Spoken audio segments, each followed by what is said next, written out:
Ça, j'aimerais bien avoir votre avis. Les nez de l'entreprise passent l'odeur au crible. Étrange. Étrange. L'herbe des rois. C'est joli nom déjà. N'est-ce pas? Ça fait un peu vert pour moi.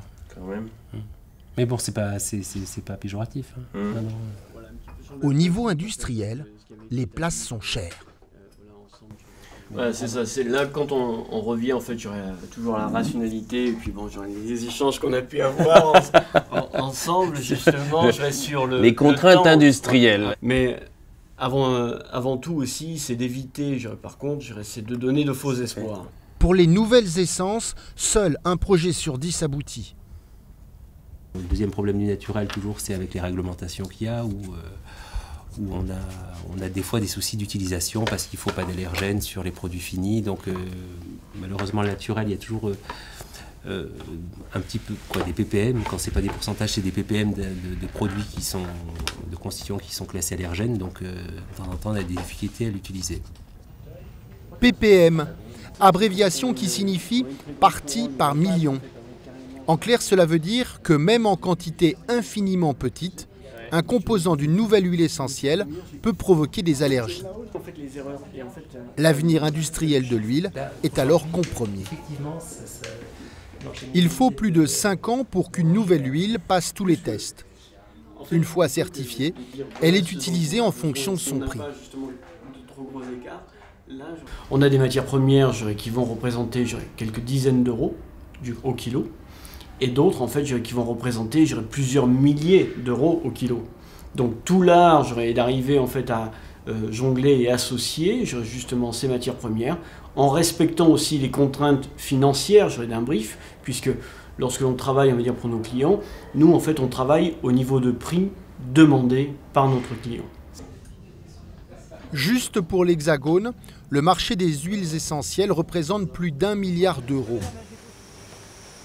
Le plus gros des volumes de production est utilisé pour les savons, les gels de douche, mais aussi pour masquer les odeurs désagréables des détergents dans les produits de nettoyage. Les plus chers sont réservés à la parfumerie fine. Là, vous avez de quoi vous acheter plusieurs grosses voitures. Hein. Absolument. Cette pâte est faite à partir de rhizomes d'iris. Elle coûte plus de 100 000 euros le kilo. L'avenir de la forêt passerait-il par l'argent? Au Salon du Bio, à Paris, Olivier a rendez-vous avec un ancien stagiaire qui s'est lancé dans l'aromathérapie. Salut, ça va bien et toi? Ouais. Écoute, ça marche? ça bosse. Ouais. Tu gagnes des sous? Il faut, c'est bien. C'est toi. Mais là, on est chez Simon. C'est Simon qui a monté sa petite société Astéral. Simon qui est un pur et dur, un vrai, tu vois, qui a été formé chez moi, tu vois, il y a quelques années, et qui a monté sa petite entreprise qui vend des huiles. On peut parler de la cannelle, par exemple. Au niveau immunitaire, ça, c'est une plante qui est formidable. En huile essentielle assez délicate à utiliser parce que très agressive. Là, vous avez un produit qui est d'un usage beaucoup plus familial, beaucoup plus grand public. Donc, on va par exemple appliquer, mettre directement en bouche plusieurs coups de spray.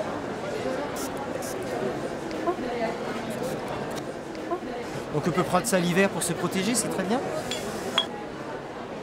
L'engouement des Français pour les plantes médicinales est phénoménal. Ils sont aujourd'hui les deuxièmes consommateurs européens, juste après les Allemands. Grâce à cette demande, chaque année, de nouvelles plantes, de nouveaux produits sont découverts et mis sur le marché. Le sarro, c'est moi qui l'ai mis au point, qui a inventé le nom sarro. Tu vois, il y a 10 ans, il n'y a pas plus que ça. Et maintenant, tu as vu des gens qui te disent « Moi, ça m'a changé la vie, ça m'a soigné l'esprit, ça m'a soigné le corps, c'était antibactérien. » Quand j'ai mis le sarro au point, je l'ai mis parce que les Malgaches, dans l'ouest malgache, ils utilisaient une plante qui s'appelle en malgache le mandravasart. Je ne peux pas faire de marketing avec ça, tu vois. Mais le nom même de la plante, ça veut dire qu'il tient le mal éloigné. Ensuite, j'ai pris cette plante, je l'ai distillée, et Simon était à l'époque stagiaire chez moi, tu vois, j'ai fait. Et quand après je suis passé en laboratoire de chimie, tu regardes, tu la testes sur différentes bactéries, et là, paf, paf, paf, paf, tu te rends compte que la plante, elle soignait tout. J'ai même retourné l'échantillon au labo, parce que ça soignait tellement tout, j'ai dit, ils ont dû se tromper. des mecs qui me revoient la deuxième analyse, tu sais, des staphylocoques dorés, des machins comme ça, qu'on n'arrive pas à soigner dans les hôpitaux. Paf, le sarreau, il était efficace contre tous ces trucs-là. C'est donc logiquement que de plus en plus de plantes s'affichent aujourd'hui dans les pharmacies. Là, on est vraiment dans des produits pharmaceutiques avec des vertus thérapeutiques. Et tu vas par exemple ici avoir de l'hélicryse de Madagascar. Qu'est-ce que c'est l'hélicryse?